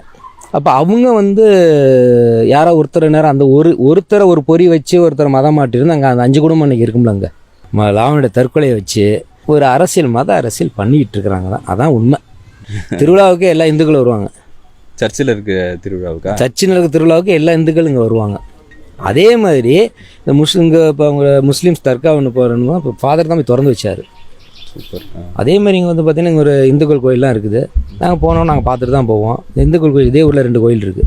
இந்து கோயில் 2 கோயில், சிவன் கோயில் ஒன்று இருக்குது, பாம்பலம்மன் கோயில் ஒன்று இருக்குது. அது வந்து பார்த்திங்கன்னா திருவிழா நேரத்தில் அவங்க வந்து அவங்க பாட்டு வெளியூர்லேருந்து வந்து பாம்பலம்மன் கோயிலில் திருவிழா கொண்டாடுவாங்க. அவ்வளோ பேர் உட்காந்து அவ்வளோ நல்லா அருமையாக கொண்டாடிட்டு போவாங்க. இப்போ இந்த ஊரில் வந்து எவ்வளோ ஒரு ஒற்றுமையாக நாங்கள் இருக்கிறோம் அப்படிங்கிறதுக்கு அதுவே ஒரு உதாரணம். இன்னமும் இப்படி தான் இருப்போம். இந்த ஊர் அப்படி தான் இருக்கும். மைக்கேல்பட்டி அப்படிங்கிறது அதிகாலத்தில் வந்த பேர் வச்ச ஒரு ஊர். எப்படி மைக்கேல்பட்டி பேர் வந்து? அதாவது வந்து இந்த சர்ச் நேம் மைக்கேல் சமண சாலையம், அதனால் இந்த மைக்கேல்பட்டிங்கிற ஒரு பேர் வந்துச்சு. ஆரம்பத்தில் வந்து இந்த இடத்துல வந்து அதிகமாக கிறிஸ்தவர்கள் தான் இருந்திருக்கிறாங்க. கிறிஸ்துவ பாதியார் மூலம் தான் வந்து மிஷினரிகள். அதாவது வந்து 200 வருஷம் 300 வருஷத்துக்கு முன்னாடி சவேரியார் வந்த காலத்திலே வந்து இந்த ஊர் கண்டமங்கலம் சந்திலிக்கெல்லாம் சவேரியார் வந்திருக்காங்க. அப்பயே இந்த ஊர் வந்து ஏற்பட்டுருக்கு. அந்த பொண்ணுக்கு ஃபீஸ் கட்டினது கொண்டு ஹாஸ்டலில் உள்ளவங்க கட்டினாங்க. ஹாஸ்டலில் வந்து சிஸ்டர் தான் கட்டினது. கொஞ்சம் வந்து வாங்க உள்ள அதுக்கு வந்து வாதியாராக இருக்காங்க பாருங்கள், அவர் கட்டிடுறாரு. போன வருஷம் கொண்டு அவங்க தான் கட்டியிருக்கிறாங்க. ஃபீஸுங்கிறது இது வரைக்கும் அவங்க கட்டினதே கிடையாது. அவங்க வந்து ஃபீஸ் அப்போ முன்னாடி இவ்வளோ இப்போ வந்து நாங்கள் பார்த்துக்குறாங்க திருவண்ணு உங்களுக்கு சொல்கிறாங்க. அதெல்லாம் எந்த இதுவுமே கிடையாது சார். ஃபீஸ் முதல்ல ஹாஸ்டலில் உள்ளவங்க தான் சார் நல்லா படிக்கும் அந்த ஆனால் பொண்ணு நல்லா படிக்கணும். இங்கே இருந்த வாசி தான் சார் அது படித்தது. இங்கே தங்கி படிக்கிற இந்த வாசி தான் நல்ல கோச்சிங் கொடுத்துருக்குறாங்க, நல்லா படிக்கிறது. சரி ஹாஸ்டலில் இருக்க பொண்ணுங்கிற வாசி அதனால தான் மார்க். அவங்க வீட்டில் இருந்தால் டிவி பார்த்துட்டு எப்படி சார் படிக்க முடியும்? ஃபர்ஸ்ட் மார்க் எப்படி சார் எடுக்க முடியும்? மேல் படிக்கிறதுக்கான ஆமாம் சார். நீட் தேர்வில் வந்து படிக்க வைக்கிறதுனா சிஸ்டர் சொல்லியிருந்தாங்க சார். அதை இவ பாஸ் பண்ணி அடுத்தது நாள் நீட் தேர்வு நீ போகுமா அப்படின்னு சொல்லிட்டு இருக்கிறாங்க. அவங்களே கட்டுற எல்லாமே இவங்க பார்த்துக்கிறாங்க. ஏன்னா அந்த பொண்ணுக்கு வந்து அம்மா கிடையாது சார், அப்பா இருக்காரு. அப்பா 2வது நம்ம கல்யாணம் பண்ணிட்டாரு. யாரோட ஆதரவும் அங்கே இல்லை, எல்லாமே எதிர்ப்பாகவே இருக்குது. போனோம்னா எல்லாம் வந்து தனிமைப்படுத்திடுறாங்க. அது தற்கொலை பண்ணிக்கிட்ட காரணமே, அந்த மருந்தை குடிச்சது காரணமே. அது வீட்டுக்கு போனால் கொடுமையாக இருக்குது. நாளைக்கு சிஸ்டர் போக சொல்கிறாங்களே எப்படின்னு சொல்லி முதல் நாள் குடிச்சது சார். அதை வந்து கிறிஸ்டியனையும் சொல்லலை, யார்ட்டையும் சொல்லலை. மதம் மாற்றணும் எதுக்கு சார் இதெல்லாம் போட்டு? யார் சார் மதம் மாற போகிறா? நான் என்னோட அனுமதி இல்லாமல் மாற்ற முடியுமா? என்னோட இது இல்லாமல் யாரையும் மாற்ற முடியுமா? இந்த காலத்தில் வந்து இன்னமும் மதம் மாறுனா இது என்ன சார் இது? நான் பிறந்து இப்போ 52 வருடம் ஆச்சு, இங்கே தான் பிறந்தேன். இது வரைக்கும் அந்த மாதிரி நிகழ்ச்சி நடந்தது நான் கேள்வி கூட படல. ஏன்னா பள்ளி நிர்வாகத்துக்கு அது வேலை இல்லை, பிள்ளைங்களை படிக்க வைக்கிறது மட்டும்தான் வேலையை ஒழிய மதமாற்ற வேலை செய்கிறதுக்கு அவங்களுக்கு அதுக்கான நேரமும் இருக்கிறதுக்கு வாய்ப்பு இல்லை. அதுதான் உண்மை. இன்னும் தெளிவாக சொல்லணும்னா ஒரு தேநீர் கடையோ இல்லை உணவகமோ இந்த இல்லாமல் இந்துக்கள் தான் வச்சுருக்காங்க. அவங்களுக்கு கூட இந்த பிரச்சனை நடந்ததில்லை, நல்லபடியாக தான் வியாபாரம் பண்ணுறாங்க, நல்லா தான் இருக்காங்க எல்லாருமே. ஸ்கூலை பொறுத்தவரையில் ஒன்றும் அது மாதிரி பிரச்சனைகள் கிடையாதுங்க. மதமாற்ற பிரச்சனைங்கிறது அவங்க அப்படி செய்கிறதா எங்களுக்கு தெரியல. என் பொண்ணுங்கெல்லாம் 2 பொண்ணு அங்கே தான் படிச்சுது, இப்போ எல்லாம் நல்லபடியாக இருக்காங்க. அவங்களுக்கும் அந்த மாதிரிலாம் ஒரு தொந்தரவு அவங்க அதாவது அவங்க மதமாற்றம் சொல்லலை. நீங்கள் அந்த பள்ளியில் வேலை செஞ்சீங்களா? அந்த பள்ளியில் வேலை செய்யலை, பக்கத்தில் உள்ள பள்ளியில். நாங்கள் எங்கள் பள்ளியிலையும் அப்படி தான் வேலை செஞ்சோம். ஓ, இது பெண்கள் பள்ளின்றதுனால? பெண்கள் பள்ளியில் பெண்கள் இருந்தாங்க, ஆண்கள் பள்ளியில் நான் இருந்தேன். நான் வந்து 33 ஆண்டுகள் அங்கே பணியாற்றினேன். ஒன்று எங்களுக்கும் எனக்கும் நானும் இந்து, அவங்க கிறிஸ்டின் ஸ்கூலில் என்னை சேர்த்துக்கிட்டாங்க. ஒரு பாகுபாடு பிரச்சனை இல்லாமல் தான் வச்சுருந்தாங்க. நல்லபடியாக தான் அங்கே வேலை பார்த்தோம். எல்லோரும் அண்ணன் தம்பி மாதிரி தான் பழகிட்டு இருப்பாங்க. இன்னை வரைக்கும் அப்படி தான் இருக்காங்க. என்கிட்ட படித்த பிள்ளைங்களும் இந்து பிள்ளைங்களும் இருக்குது, கிறிஸ்டின் முஸ்லீம் எல்லாம் இருக்குது. எல்லா பிள்ளைங்களையும் ஒரே மாதிரி தான் நாங்கள் இப்போ நடத்தினோம். வேறு ஒன்றும் நீங்கள் இந்த மதத்துக்கு வாங்க அப்படிங்கிறதெல்லாம் சொல்ல மாட்டாங்க. வந்து அங்கே அந்த ஸ்கூல்லையும் அப்படி யாரும் சொல்லலை, இந்த இதுலேயும் அப்படி சொல்லலை. ஏன்னா எங்கள் பிள்ளைங்க படிச்சதில்ல, அதனால் உடனே தெரிஞ்சு விடுமில்ல எங்களுக்கு. எத்தனை வருஷம் செஞ்சீங்க அங்கே வேலை? 33 வருஷம். 33 ஆண்டும் அதே ஸ்கூலில் தான் வேலை. இப்போ இந்த ஊரில் நீங்கள் எத்தனை வருஷமாக இருக்கிறீங்க? இங்கே வந்து 100 வருஷத்துக்கு மேலே இருக்கும். 100 வருஷம் ஆகுது. உங்கள் தலைமுறை அப்படி சொல்கிறீங்க? 5 தலைமுறை. எங்கள் தாத்தா, அப்பா, நான், எங்கள் பையன், இப்போ கடைசியாக பேர பிள்ளைங்க இருக்கும். பேர பிள்ளைங்களும் கல்யாணம் ஆகி போயிட்டான். அந்த அமெரிக்காவுக்கு போயிருக்கோம் கூகுள் கம்பெனியில். நாங்கள் வந்து 5 தலைமை இங்கே தாங்க இருக்கோம். எங்கள் ஊர் கண்டமங்கலம். இங்கே வந்து நாங்கள் 5 தலைமுறையாக கிட்டத்தட்ட 90வது வருஷமே இங்கே வந்துட்டோம். 1890 இங்கே வந்துட்டோம். இப்போ 100 வருஷம் ஆயிடுச்சு. எந்த பிரச்சனையும் கிடையாது எங்களுக்குள்ள. இந்த கான்வென்ட்டில் பொறுத்தவரையில் அவங்க அப்படி ஒரு மதம் மாற்ற அன்னையிலேருந்து இன்னி வரைக்கும் செஞ்ச மாதிரி எங்களுக்கு தெரியல. அவங்க மதத்தை வந்து மாற்றி செய்யணுங்கிற அவசியம் அவங்களுக்கு. அவங்களா வந்து சேர்ந்து செஞ்சுக்கிறாங்க, மதம் மாறிக்கிறாங்கன்னா அது வேற. இவங்க கம்பலாக கட்டாயப்படுத்தி செஞ்சதா எனக்கு தெரியலைங்க. நான் ஏன்னா நல்லா நெருக்கமாக தெரியும் இந்த பள்ளிக்கூடத்தை பற்றி. இப்போ இங்கே மைக்கேல் பட்டின்னு இருக்கு, ஊரில் ஒரு பெரிய சர்ச் இருக்கு. வெளியே வந்து இங்கெல்லாம் இருக்கிறவங்கலாம் கிறிஸ்தவர்கள் அப்படின்னு சொல்லப்படுது. ஆமாம். இப்போ கிறிஸ்தவர்கள் இருக்கிறதுனால இப்போ இந்துக்களுக்கு ஏதாவது ஒரு அச்சுறுத்தல் இருக்கா இங்கே? அப்படி இல்லைங்க, அச்சுறுத்தல் கிடையாது. சும்மா எல்லாம் அண்ணன் தம்பி மாமா மச்சான் அப்படி தான் பழகிட்டு இருக்கோம். ஒருத்தரும் கொஞ்சம் கூட எங்களுக்கு அச்சுறுத்தல் கிடையாது. நாங்கள் அவங்க திருவிழா நடக்குதில்ல, எங்களுக்கும் வரி விடுவோம், நாங்களும் கேட்பாங்க. நாங்கள் இஷ்டப்பட்டதை கொடுப்போம். அவங்க கம்பல் பண்ணி கேட்க மாட்டாங்க. கொடுத்தோம்னா அதை வச்சுக்கிட்டு திருவிழா நடத்துவாங்க, நாங்களும் கலந்துக்குவோம். அவங்களும் வந்து நம்ம பண்டிகையில் வந்து கலந்துக்குவாங்க. நாங்கள் வந்து இப்போ ஜனவரி கிறிஸ்மஸ்னாக்கா எங்களுக்கு வந்து எல்லோரும் வந்து பார்த்து செய்வாங்க. ஒரு அன்பளிப்பு மாதிரி கொடுப்பாங்க. நாங்களும் தீபாவளி கொடி போய் அவங்களுக்கு கொடுப்போம். அப்படி ஒரு அந்யோன்யமா இருக்கீங்க. அப்படி இருக்கும். இல்லை, இந்த பிரச்சனையை எப்படி பார்க்குறீங்க? இந்த பிரச்சனை வந்து மதமாற்ற பிரச்சனைங்கிறது கிடையாது, தேவையில்லாத ஒன்றா தான் தெரியுது. வேறு ஏதோ அவங்க கான்வென்ட்டில் சொன்னாங்க செஞ்சாங்கங்கிறது நமக்கு தெரியாது. இந்த மதமாற்றங்கிறது இல்லை. அந்த பிள்ளைய வந்து அவங்க மதமாற்றங்கிற அவசியம் இல்லை. அந்த மாதிரி தான் இருக்குது. அது மாதிரி எல்லாரையுமே அவங்க வந்து அப்படி தான் வச்சுருந்தாங்க, மதம் மாற்றணுங்க இல்லை. இப்போ உதவி பண்ணுவாங்க, படிக்க வைப்பாங்க, எல்லாம் செஞ்சுருப்பாங்க. ஆனால் மதத்தை மாற்றணும்னு சொல்ல மாட்டாங்க. அந்த பிள்ளையா நான் இங்கே மாறிக்கிறேன்னு சொன்னால் அதுக்கு தகுந்த இதெல்லாம் செய்வாங்க. சாமியார்லாம் வருவாங்க, இங்கே எங்கள் வீட்டில் வந்து சாப்பிடுவாங்க, நாங்கள் போய் அவங்களுக்கு கொடுப்போம். ஃபாதர்லாம் அதே போல் சிஸ்டர்லாம் சில பேர் ரொம்ப பிரியமாக வருவாங்க, எங்கள் வீட்டுக்கு வந்துட்டு போவாங்க, எல்லாம் உண்டு. ஆனால் இந்த வார்த்தையே இல்லை. நான் இந்து தான், கிறிஸ்டின் தான், அப்படியே தான் இருப்போம். ஆனால் எல்லாம் ஒன்றுக்குள்ளே ஒன்றா இருப்போம். இந்த ஸ்கூலு இந்த ஊருக்கு ஒரு பெருமைங்க. அது என் பிள்ளைங்கள்லாம் அங்கே படிச்சுட்டு ஒன்று காலேஜ் லெக்சராக இருக்குது, ஒன்று ஹைஸ்கூல் இதில் இருக்குது, பையன் இன்ஜினியர் படிச்சுட்டு பெங்களூரில் இருக்குது. எல்லாம் இந்த பள்ளிக்கூடத்தில் தாங்க படித்தது.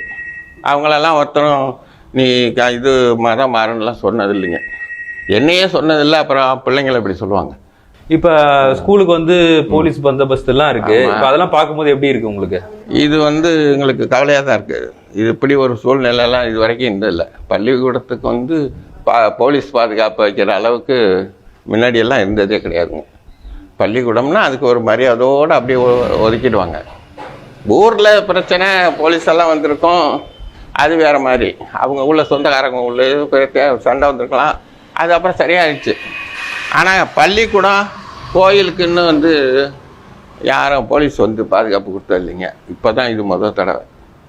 ஆனால் யாரும் வித்தியாசம்லாம் கிடையாதுங்க. சாமி வந்துச்சுன்னா நாங்களும் கும்பிடுவோம், எங்கே சாமி வந்தாலும் அவங்க கும்பிடுவாங்க. இந்த பக்கத்தில் இருக்க கோயிலேருந்து சாமி வரணும், அப்போ அவங்க கும்பிடுவாங்க. அதனால் உங்கள் சாமி எங்கள் சாமின்ற பிரச்சனை கிடையாது, இந்து கிறிஸ்டின்ங்கிற பிரச்சனையும் கிடையாதுங்க. இப்போ இது இந்தியாவில் இருக்கோம் நம்ம, சரி, இது இந்துக்கள் நாடு தான், இந்த ஊரில் வந்து கிறிஸ்டின் வெளியே இருந்து வந்தவங்க அப்படின்லாம் பேசுகிறாங்களா, அது எப்படி பார்க்குறீங்க? அப்படி பேச்செல்லாம் கிடையாதுங்களே. இந்து நாடு இல்லை, இந்தியர்கள் நாடு தான். அதே சமயம் இது வந்து இந்தியா வந்து இந்துக்களுக்கு சேர்ந்ததுங்கிற மாதிரிலாம் கிடையாது. இங்கே அப்படியெல்லாம் நாங்கள் ஒன்றும் நினைக்கிறது இல்லை, அப்படி பேசுகிறதும் கிடையாதுங்க. ஏன்னா சில பேர் எங்கேயோ சொல்லுவாங்க, இந்து நாடு, இந்துக்களுக்காகன்னு ஒரு சங்கம் வருது பாருங்க, அவங்க ஒரு மாதிரி சொல்லிட்டு இருக்காங்க. அப்படியெல்லாம் ஒன்றும் இங்கே கிடையாது. அந்த அரசியல்லாம் இங்கே எடுபடாது. அந்த அரசியல் இங்கே எடுபடாது. ஏன்னா எடுபடலை. இப்போ நின்னாங்க எலெக்ஷனில் கூட அவங்கெல்லாம் டெபாசிட் போயிடுச்சு. இப்போ சாமியார் ஒரு உதவி பண்ணுறாருன்னு வச்சுங்க, அப்போ எல்லா வீட்டுக்கும் சமமாக தான் கொடுத்தாங்க. அதாவது சர்ச்சில் இருந்தே உதவி பண்ணா கூட அந்த உதவி கிறிஸ்டியனுக்கு மட்டும் இல்லை இருக்கிற எல்லாருக்கும் தான் கொடுப்பாங்க. முஸ்லீமுக்கும் கொடுப்பாங்க, எங்களுக்கும் இந்துக்களுக்கும் கொடுப்பாங்க, கிறிஸ்டியன்களுக்கும் கொடுப்பாங்க. அவங்களுக்கு என்ன செய்கிறாங்களோ அதே செய்வாங்க. அது அந்த இது ஒரு நல்ல அப்பலேருந்து உள்ளது தாங்க. இந்த மாதிரி ஊர் பார்க்கறது கஷ்டங்க வெளியிலலாம். இது அப்படி ஒருத்தன் எல்லாரும் நல்லா படிச்சிருக்காங்க. ஏன்னா இந்த பள்ளியோட இருந்ததுனால தான். இடிக்கிறார்கள் சொல்லி ஒரு பெரிய ட்ராமா நடக்குது.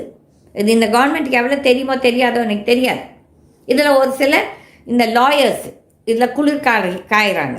ஓகே, ஒரு லாயர் வந்து இந்த ஹிந்து இதுக்காக இன்னும் வந்தான் என்னை பார்க்குறதுக்கு. ஒரு பெரிய ஒரு கோஷ்டியே வந்துச்சு. அப்போ அதில் வந்து ஒருத்தன் வந்து 4 பொண்டாட்டி வச்சுருக்கான். அப்போ நீ உனக்கு என்ன யோகிதம் இருக்குது, முஸ்லீமை பற்றி பேசியிருக்க, அவங்க மதத்தில் இட் இஸ் அலவுட். அவங்களுக்கு 4 பொண்டாட்டி இல்லை 5 பொண்டாட்டி வச்சுக்கலாம், அது அவங்க மதம் இஸ் அக்செப்டிங். அப்போ வந்துட்டு நீ அவங்கள தப்பு பேசுகிறவன், நீ எவ்வளோத்துக்கு யோகியமானவன் ஹிந்துன்னு சொல்லிட்டு. அப்போ இந்த மாதிரி நிறைய கேப் மாதிரிகள், குள்ள மாதிரிகள் இந்த மாதிரி இருக்கிறாங்க நம்ம நாட்டில், நம்ம வாழ்க்கையிலும். ஐயல் மக்கள் வந்துட்டு நான் எப்போ சொல்கிற மாதிரி மக்கள் என் மக்கள் நீங்கள் தான். இந்த மாதிரி கேப் மாதிரிகள் பேச்சை நம்பிக்கொண்டு நீங்கள் வந்து உணர்ச்சி வசப்பட்டு தப்பான காரியங்களுக்கு போகிறீர்கள். எனக்கு தெரிஞ்ச நிறைய பேர் அவங்க வாழ்க்கையே சீரழிச்சிட்டாங்க இந்த ஹிந்து அமைப்புகளை நம்பி. இது உண்மை. ஆனால் அவங்களுக்கு தைரியம் இல்லை பேசுவதற்கு. நான் நிஜமாகவே அவங்க வந்து நேரில் பேசணும்னு சொன்னால் நான் என்னோடய டிவியில் அவங்களோட வாழ்க்கை அனுபவத்தை பேச சொல்ல போகிறேன். ஏனென்றால் இது வந்து ஒரு முன் உதாரணமாக இருக்கும் வரும் ஜெனரேஷன்ஸ்க்கு. இவங்களை நம்பி உங்கள் வாழ்க்கையை கெடுத்துக்கொள்ளாதீர்கள். யாராக இருக்கட்டும், எந்த ஒரு தீவிரவாதமும் ஹிந்து மட்டும் கிடையாது, முஸ்லீம் சரி கிறிஸ்டியன் சரி, எந்த ஒரு ஃபெனாட்டிக் இது தேவையில்லை. உன் கடவுளை நீங்கள் கும்பிடுங்க, அதில் தப்பே கிடையாது. ஆனால் அடுத்தவரோட வழிபாட்டையும் யாரும் நக்கல் பண்ணக்கூடாது, கிண்டல் பண்ணக்கூடாது, அவதூறாக பேசக்கூடாது. இப்படி போயிட்டே இருந்தால் எங்கே நாம் செல்லுகிறோம்? இதே முஸ்லிம்ஸ் இதே கிறிஸ்டியன்ஸ் ஒரு 500 years பேக் அவங்க வந்து ஹிந்துவாக இருந்திருக்கலாம், இல்லாமே இருந்திருக்கலாம். அப்போ வந்துட்டு எங்கே போகுது? இல்லைன்னா ரத்தம் வந்துட்டு இந்து ரத்தம், கிறிஸ்டியன் ரத்தம், முஸ்லீம் ரத்தம் இருக்கா? இல்லை. நாம் எல்லோரும் மனிதர்கள். அண்ணன் தங்கை, அக்கா, அண்ணன் தம்பி, இந்த சகோதரத்தனத்தோடு நம்ம நடந்து கொண்டால் எந்த ஒரு பிரச்சனையும் கிடையாது. இப்போ வந்துட்டு இந்த கார்ப்பரேஷன் இதெல்லாம் இந்த கவுன்சில் எலெக்ஷன் நடக்குது. எவ்வளோ கேண்டிடேட் யோகியமான கேண்டிடேட்ஸ் எல்லாம் அங்கே நாட்டை கொள்ளாடிக்கிறதுக்கு வந்துட்டுருக்காங்க. நியாயம் நீதி இந்த நாட்டில் நிலை நிற்காது. நியாயமாக வாழணும்னு நினைக்கிறவன் பைத்தியம் பிடிச்சி செத்துருவான் இந்த நாட்டில். இதுதான் உண்மையான நிலை. இந்த தவறுகளை தட்டி கேட்பதற்கு தான் என் கடவுள் என்னை பேசி சொல்லுகிறார். நான் தைரியமாக பேசுவேன். எனக்கும் நிறைய தடவை கோபம் வருது. சாமிக்கிட்டே சண்டை போடுவேன். இந்த அயோக்கியர்கள் எல்லாம் வைத்துக்கொண்டு நீ வந்து நீதி நியாயத்தை பற்றி பேசிய கடவுளேன்னு சொல்லி சண்டை போடுவேன். ஏன் இவர்களே நீ நீ ஏன் அழிக்கிறது இல்லை இவனுங்களேன்னு சொல்லிட்டு டிஸ்ட்ராய்டு. ஆனால் நாடு எங்கே சென்று கொண்டிருக்கிறது? இந்த மாதிரி ஒரு அவல மனிதர்கள் பின்னால் இந்த நாடு சென்று கொண்டிருக்கிறது. இப்படி மக்கள் திருந்தாட்டி இந்த நாடு உருப்படாது. I love my country. It's a great country. இப்போ வந்து எனக்கு வந்து ரொம்ப கஷ்டமாக இருக்குது. இது வந்து இது 2017 இதே நாள் இந்த ஓபிஎஸ் பண்ண ஒரு இன்னொரு காணொலியில் நான் செய்ய போகிறேன். இன்றைக்கி இன்னொரு காணொலியும் ரிலீஸ் பண்ண போகிறேன். அது இங்கிலீஷில் என்னோடய டிபேட் இங்கிலீஷில் இந்தியா டுடேயில் வந்தது நான் போட போகிறேன். அதையும் நீங்கள் இன்றைக்கு பாருங்கள். நன்றி, வணக்கம். கீதா டிவி அண்ட் ஸ்வதந்திரா பார்ட்டி நேயர்களுக்கு.